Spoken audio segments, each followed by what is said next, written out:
Asheetaa fi bareeda biraan darbanii jedhama. Yeroon isaas yeroo asheetaati. Godina Arsii aanaa Limmuu fi Bilbilotti argamna. Yeroo ammaa kana ooyiruu qonnaan bulaa irratti baaqelaan haala kanaan kilaasteraan misoomee jira. Qonnaan bultoonni walitti dhufanii hojjetaati kan isaan jiran.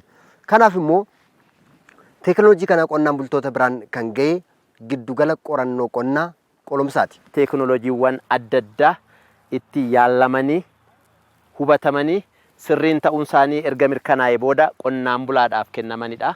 Isaan keessaa teekinooloojiiwwan jiran keessaa tokko sanyii baaqelaati. Baaqelaa nuumaan kan jennu bakka kanatti kan inni maddeetoo asii ba'ee ganda qonnaan bulaa deemaa jiru amma jechaadha.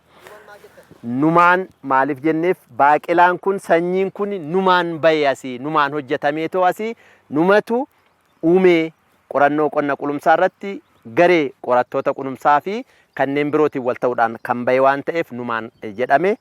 Egaa teekinooloojiin kun amma ooyiruu qonnaan bulaa irratti haala gaariidhaan oomishamee oomisha gaarii fi oomishtummaa gaarii kennaa jira. Wanta adda taasisu tokkoffaa baaqelaan kun dheerina isaa yoo ilaalle baay'ee dheeraadha. Anumaan qixxaateetu jira jechuudha. Hojjaan keenya baay'ee waliin caalu waluma qixxeedha. Jalarra yoo ilaalle asii olee hanga 13tti deemuu danda'a jechuudha. Lammata immoo ijji isaa gurguddaadha. Erga qorannoon asitti irratti mirkanaa'ee booda gara ooyiruu qonnaan bultoota dhaqee qonnaan bultootaan immoo sanyii kana fudhatanii ni baay'isu jechuudha. Nu amma gurmoofnee kan hojjennuun dursa sammuu namaa amansiisneeti kilaastara uumne sammuu namaa keessatti namni immoo kilaastara faayidaa isaa argee waan hubateef akkanumatti hektaara 2 kaasnee hektaara 16 hangeenya amma beeqalaa kana akkuma argitan kana bal'ina isaan argitu. Isni kun immoo sanyii irratti oomishinaa. Sanyii nuti irratti oomishinaa immoo rooteeshiniidhaan hojjennaa.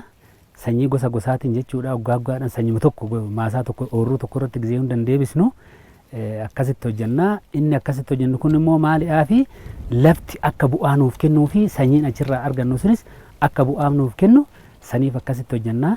Isa hojjennu kana immoo beeqalaan kun maqaan isaa nuumaanii jedhama. Maddi sanyii kana qorannoo qonna qulumsaatiin nuuf kenne isaaniin waliin gurmoofne isaaniin tokko taanee hojjennaa.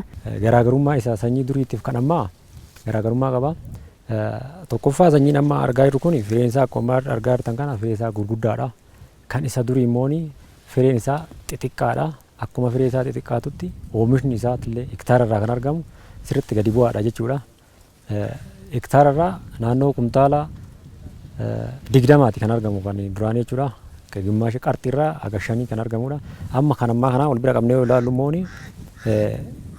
qixxee gimmaashaa tokko ol dabalee hojjenne hin danda'ama jechuudha. Kanaaf akka ammaatitti immoo haga kumtaala 40 hin argama beeqalaan jechuudha. Kun firee gurguddaa illee qaba. Bu'aan mirtii illee qaba waan ta'eef oomisha illee qaba waan ta'eef haga kumtaala 40 ni argama jechuudha. Qonnaan bultoonni kunneen akka jiranitti giddugala qorannoo qonnaa qulumsaarraa leenjii fi hubannoo erga argannee booda teekinooloojii kana ofitti fudhannee ooyiruu keenya irratti facaasuudhaan dinagdee keenya fooyyeffachaa jirra jechuun haala irra jiranillee nutti himaniiru. Qonna qulumsaa kun nu barsiisee leenjii isaaniitis sanyiin isaaniitis akka bu'aa fidu argineet sanirra dhaabbannee ta'u yeroo ammaa kana akkuma argitan kana beeqalaa kana oomishaa jirra. Kan duraanii atara fakkaatti fireen ishii kan duubatti hafaa ta'e suni atara fakkaatti xixiqqoodhas bu'aan ishiin fiddus hin jiru akkasumara. Akkuma xixiqqaattu sanittis maasarratti oorruttis akkasuma xixiqqoo buusti haganan gagga'u fireen isaa garaagarumtii guddaa addaan qaba. Erga qorannoon qonna qulumsaa nuu fide beeqaluma kana oomishaa irra baay'inaan sirriitti gabaasaati sirriitti qabna. Jijjiiramni ani argadhes hin jira jechuudha. Kanan duraan fakkeenyaaf akka waldaatitti illee kumtaala 5 argadhe ta'e duraan gabaa irratti kumtaala 1 2 akkuma hajameenan fe'ee gurguradha. Amma immoo waldaan erga tokko narraa fudhata. Erga tokko 50 60 70 gurguradhee waldaan akkaawuntii kiyya irratti naaf hin dabarsaa isa san immoo ani bakka tokkottiin waan tokko irra oolfadha jechuudha. Qorannoo qonnaa qolumsaa akka jiranitti gosti baaqelaa kun baaqelaa biroo irraa addaadha. Sababni isaa qoratamee haala biyyee fi haala qilleensaatiin wal argateetu jira jedhu. Leenjilee muuxannoo gaggaarii isaanitti dabarsina.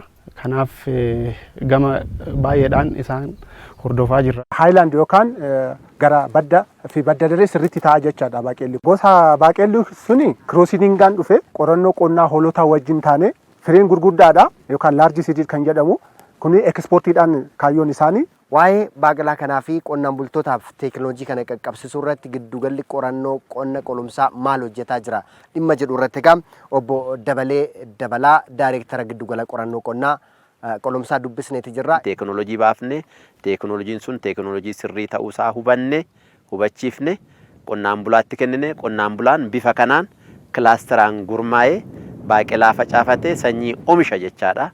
Sanyii kana immoo erga oomishanii nyaataaf hin fayyadamanii qonnaan bultoota biraatiif immoo kennu dabarsanii jechaadha. Bara dhufusaan sanyii gurguratu jechaadha. Nutis immoo waan kana bal'inaan hojjanna. Haalli hanqinni asirratti uumame immoo hojiin innaa hojjetan hanqinni hin dhabamu.